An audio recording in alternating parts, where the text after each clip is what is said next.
Where is our refuge? Shalom, shalom. Praise the Lord, everyone. Under his wings we will find refuge. அவருடைய செட்டைகளின் நிலையிலே நம்ம தஞ்சம் போகிறோமா? தஞ்சம் போகிறதுனா எப்படி? இப்போ ரோட்ல பாக்குறோம், நிறைய பேருக்கு வீடு வாசல் இல்ல, அநாதைகளா அப்படியே படுத்து கிடக்குறாங்க. அவங்களோட படுக்கையே அந்த ஸ்ட்ரீட்ஸ் தானே. சோ நம்மளும் இந்த உலகத்துல இருக்கிற வரைக்கும் நம்மளோட வாழ்க்கை அவங்களுக்கு ஒப்பாதான் இருக்கு. நம்ம அவங்கள போல நம்மளும் ஒரு பாரதேசிங்கள தான்.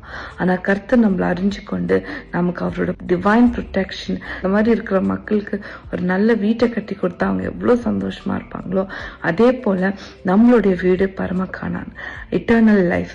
ஸோ அந்த இட்டர்னல் லைஃப் நமக்கு கொடுக்கறதுக்காக நம்மள தெரிஞ்சு கொண்டிருக்காரு. ஸோ அவளோட செட்டைகள் நிலையில நம்ம தஞ்சம் போகும்போது, அவரோட பிரசனத்துல போய் நம்மள ஒப்பு கொடுக்கும்போது, அவர் எல்லாவற்றையும் மாற்றி நமக்கு எல்லாத்தையும் கொடுத்து நம்மள சந்தோஷிப்பிக்கிறது மாத்திரம் இல்ல, நம்ம எல்லா தீங்குக்கும் விலக்கி பாதுகாக்கிறவரா இருக்காரு. சோ இன்னைக்கு நீங்க என்னடா பண்றது இந்த சூழ்நிலையில அப்படின்னு ஒரு கைவிட்ட சூழ்நிலையில இருக்கீங்கன்னா, கர்த்தருடைய சமூகத்துல போங்க. அவருடைய செட்டையில நமக்கு எல்லாவற்றையும் கொடுக்க அவர் வல்லவரா இருக்காரு. God bless you.